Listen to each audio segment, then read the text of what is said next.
বৈবনৰ কবি সাহিত্যিক ছয়দুৱাৰ মহাবিদ্যালয়ৰ প্ৰতিষ্ঠাপক অধ্যক্ষ লগতে চুতীয়া জাতি সন্মিলনৰ প্ৰাক্তন সভাপতি চুতীয়া যুৱ সন্মিলনৰ একালৰ প্ৰাক্তন সভাপতি প্ৰয়াত কোষেশ্বৰ বৰুৱা দেৱৰ আজি জন্মদিন আৰু এই জন্মদিনৰ লগত সংগতি ৰাখি বীৰঙনা সতিসাধিনী সমন্বয়ৰ ক্ষেত্ৰত তেখেতৰ এটা আৱক্ষ শুভ উন্মোচন কৰা হৈছে আৰু তেখেতৰ লগত আমাৰ চুতীয়া যুৱ সন্মিলন অসম আৰু গহপুৰ জিলা সমিতিৰ উদ্যোগত তেখেতৰ জন্ম উদযাপন এটা অনুষ্ঠিত কৰিছে আৰু ইয়াৰ লগতে আমি সংগতি ৰাখি চুতীয়াৰ ঐতিহাসিক এক পৰম্পৰা এলেংঘৰো আমি আজি শুভ উন্মোচন কৰা হৈছে আৰু আমি আশা কৰিছোঁ যে এই অনুষ্ঠানটোৰ সমন্বয় কেন্দ্ৰত আমি যিখিনি আমি বৰ্তমানলৈকে অগ্ৰগতি কৰিছোঁ বা যিখিনি আঁচনিৰ যোগেদি আমি জাতিটোৰ লগতে ইয়াৰ বাসিন্দাসকলৰ প্ৰতিটো জাতি জনগোষ্ঠীৰ সম্প্ৰীতি সমন্বয় যাতে অধিক সুদৃঢ় হয় তাৰ প্ৰতি আমি প্ৰয়াস কৰি আগবাঢ়িছোঁ। আপোনালোকে জানি সুখী হ'ব যে মই প্ৰয়াত কোষেশ্বৰ বৰুৱা যাৰ আজি আৱক্ষ মূৰ্তি ইয়াত শুভ উন্মোচন কৰিছে আমাৰ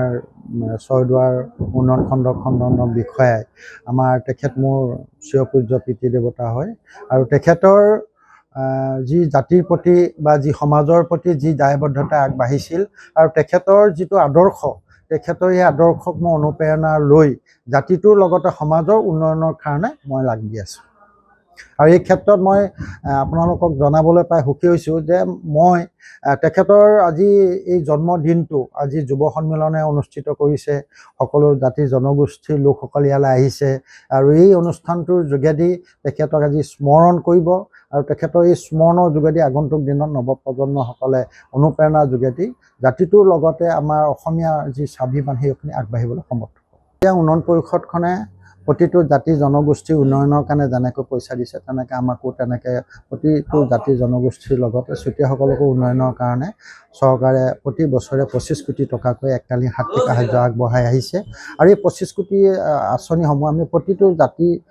জনগোষ্ঠীসমূহৰ সংগঠনসমূহৰ সকলো জাতি জনগোষ্ঠীৰ লগত আমি আলোচনাৰ মাধ্যমে আঁচনিবোৰ গ্ৰহণ কৰোঁ আৰু গহপুৰতো আমি তেনেধৰণে এটা প্ৰক্ৰিয়া লৈ আঁচনিবোৰ গ্ৰহণ কৰিছোঁ আৰু এইদৰে অসমৰ বিভিন্ন প্ৰান্ততো আমি আঁচনিৰ যোগেদি আমি সুফল লাভ কৰিবলৈ সক্ষম হৈছোঁ। সকলোৱে জানে যে আমাৰ চুতীয়া হ'ল অসমৰ বসবাস কৰা এক ভূমিপুত্ৰ আমি আৰু সেই ভূমিপুত্ৰ জনগোষ্ঠীটোৱে আমি ভূমিপুত্ৰ হিচাপে আমি সকলো জাতি জনগোষ্ঠীৰ যিটো আমি এককভাৱে আমি কাম কৰিবৰ কাৰণে আমি সদায় প্ৰয়াস কৰি আহিছোঁ। এই ক্ষেত্ৰত আমি এই জাতিটোৱে আমি বিভিন্ন আঁচনিৰ যোগেদি সকলো জাতি জনগোষ্ঠীক সম্প্ৰীতি সমন্বয়ৰ বান্ধোনেৰে আগবাঢ়িবৰ কাৰণে আমি পৰিকল্পনা লৈছোঁ আৰু এই পৰিকল্পনাবোৰ আমি সকলো জনগোষ্ঠীৰ লগত সমানে আলোচনাৰ মাধ্যমে আগবাঢ়িবলৈ আমি সিদ্ধান্ত লৈছোঁ। ইতিহাসবিদ গৱেষক শিক্ষাবিদ তথা ৰাজনীতিবিদ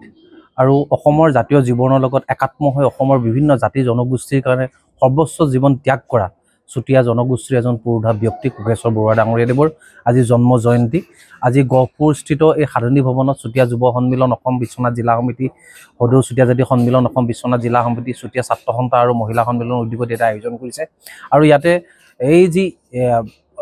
সমাজ জীৱনৰ লগত একাত্ম হৈ থকা পুৰোধা ব্যক্তিজনৰ তেওঁৰ জীৱন গাথাৰ ওপৰত আমি বিভিন্ন ধৰণৰ আলোচনা কৰোঁ। তেখেতৰ জীৱনৰ যি সৃষ্টিৰাজি এই সৃষ্টিৰাজিক স্মৰণ কৰোঁ আৰু সমান্তৰালভাৱে তেওঁ চিন্তা চেতনাৰে অসমৰ জাতি জনগোষ্ঠীক একত্ৰিত কৰি এখন বৰ অসম গঢ়াৰ যি পৰিকল্পনাৰে তেওঁ যেনেধৰণে এক ৰাজনৈতিক জীৱন আৰম্ভ কৰিছিল এই কথাবিলাক আমি স্মৰণ কৰি ভৱিষ্যতে তেওঁ আদৰ্শৰে আমি সকলো একত্ৰিত হৈ হাতে হাত ধৰি অসমখনক কেনেকৈ আমি আগবঢ়াই লৈ যাব পাৰিম এই কথাবিলাকো ইয়াতে বিস্তৃতভাৱে আলোচনা কৰা হৈছে। বহুজন জ্যেষ্ঠ অভিজ্ঞ ব্যক্তিয়ে অংশগ্ৰহণ কৰিছে আৰু বিশেষকৈ আমি চুতীয়া যুৱ সন্মিলন অসম কেন্দ্ৰীয় সমিতিৰ তৰফৰ পৰা বিশ্বনাথ জিলা সমিতিয়ে এই যি পদক্ষেপ হাতত লৈছে এই পদক্ষেপক আমি ধন্যবাদ জ্ঞাপন কৰিছোঁ। আশা ৰাখোঁ এই পুৰোধা ব্যক্তিজনৰ চিন্তা চেতনাৰে যাতে সমাজ ব্যৱস্থাটোক আমি এক নতুন পৰ্যায়লৈ যাতে আমি লৈ যাব পাৰোঁ তাৰ কাৰণে আমি আজি সকলো ইয়াতে প্ৰতিজ্ঞাবদ্ধ হৈছোঁ। ধন্যবাদ।